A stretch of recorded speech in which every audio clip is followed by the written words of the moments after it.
केंद्र में राज्य मंत्री और बंगाल के प्रदेशाध्यक्ष भाजपा के सुकांत मुजुमदार ने बुधवार को प्रधानमंत्री नरेंद्र मोदी से मुलाकात कर एक प्रस्ताव उनके सामने रखा, पेश किया। और प्रस्ताव यह है कि बंगाल के उत्तरी जिले जो है 8, उन्हें अलग करके उसे सीधा नॉर्थ ईस्ट काउंसिल का सदस्य बनाने का प्रयास। खबर थी, लेकिन जब मैं एक्सरे से देखता हूं तो मुझे अतीत में जाना पड़ता है। 16 अक्टूबर 1905 अंग्रेजों का राज्य था।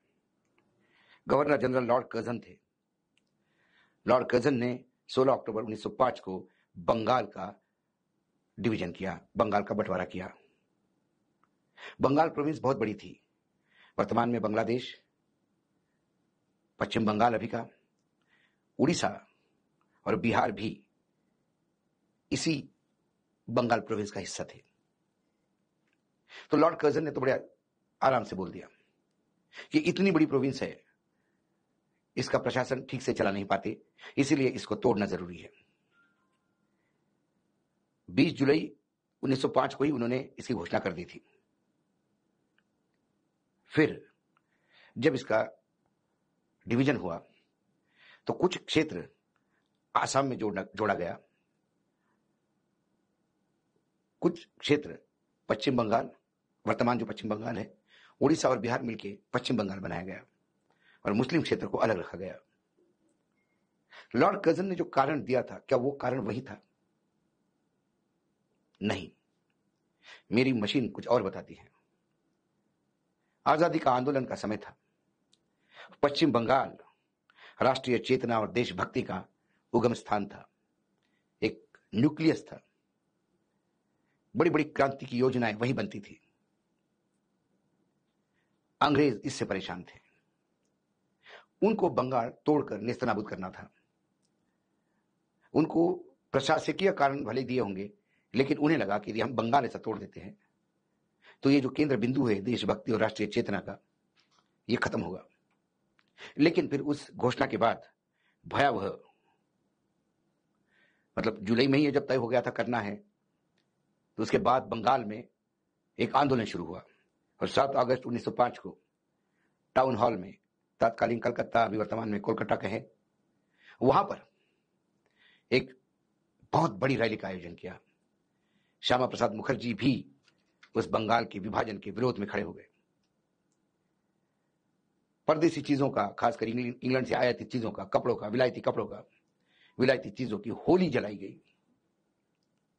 सही मायने में 7 अगस्त 1905 को उस रैली से स्वदेशी आंदोलन की नींव डली और उस दिन से स्वदेशी आंदोलन ने आग पकड़ी।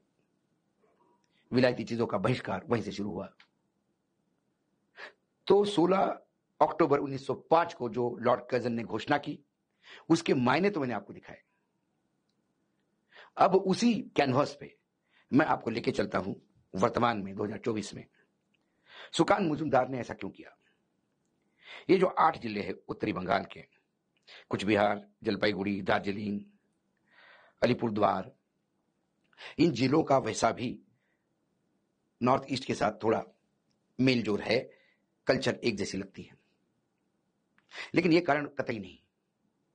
कारण यह है कि बीजेपी लगातार राज्य पे प्रेशर बढ़ा रही है कि उत्तरी बंगाल पर ममता प्रकोप ढा रही है। उत्तरी बंगाल में विकास नहीं हो रहा है। जो पैसा केंद्र भेजता है वो भी पूरा खर्चा नहीं होता। यदि उत्तरी बंगाल का विकास करना हो तो आपको एक अलग उसको करना होगा इस बंगाल से, और यदि उसको नॉर्थ ईस्ट काउंसिल से जोड़ा जाता है तो फिर 100% पैसा वहां खर्चा होगा। यह भी मुखौटा है। ओरिजिनल कहानी यह है कि इन 8 जिलों में भाजपा की पकड़ है। इन 8 सीटों में से 2019 में 7 सीटें बीजेपी के पास थी।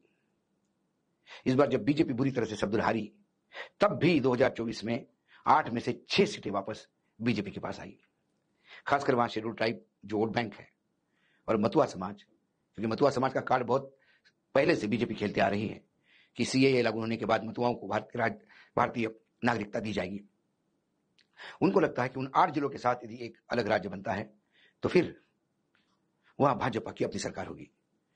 तो पूरे बंगाल में नहीं सही, कुछ तो जगह अपना एक सरकार होगा और फिर ममता भी कमजोर होती जाएगी। 8 सीटें जाएगी तो और कमजोर हो जाएगी। जितना आप बंगाल को छोटा करोगे उतना ममता कमजोर होगी। ये ममता को कमजोर करने का प्लान है।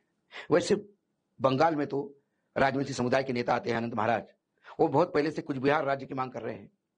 दार्जिलिंग से गोरखालैंड की मांग सालों से उठी और पूरा देश इसको गवाह है। फिर उत्तर बंगाल में एक कामतापुरी राज्य की भी मांग आए बाय उठती रहती है। कुल मिलाकर यह मामला ममता को कमजोर करने का है। लेकिन जिस बंगाल के विभाजन पे डॉक्टर श्यामा प्रसाद मुखर्जी अंग्रेजों के खिलाफ डट के विरोध करते हुए खड़े हो गए थे, आज भाजपा के कई विधायक ही नहीं, भाजपा की राज्य की बाकी जो इकाई है वो भी सुकांत मुजुमदार के इस प्रस्ताव के खिलाफ खड़े हो गए। वो भी किसी हालत में नहीं चाहते कि बंगाल का विभाजन हो। काशियांग के विधायक है विष्णु प्रसाद शर्मा, उन्होंने तो पब्लिकली स्टेटमेंट देके, भाजपा के है, कहा कि हम इसका विरोध करेंगे।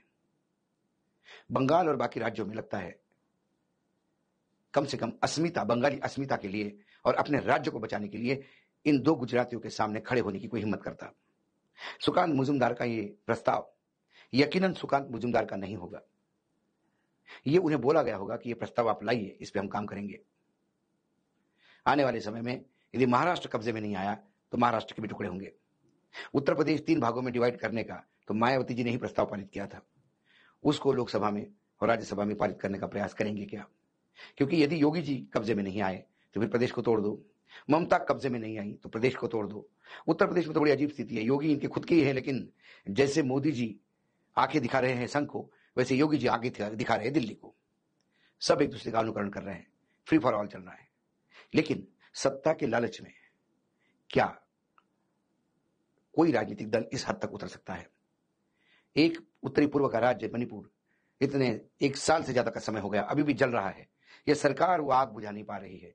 क्या बंगाल को फिर आग में झोंकने की तैयारी है?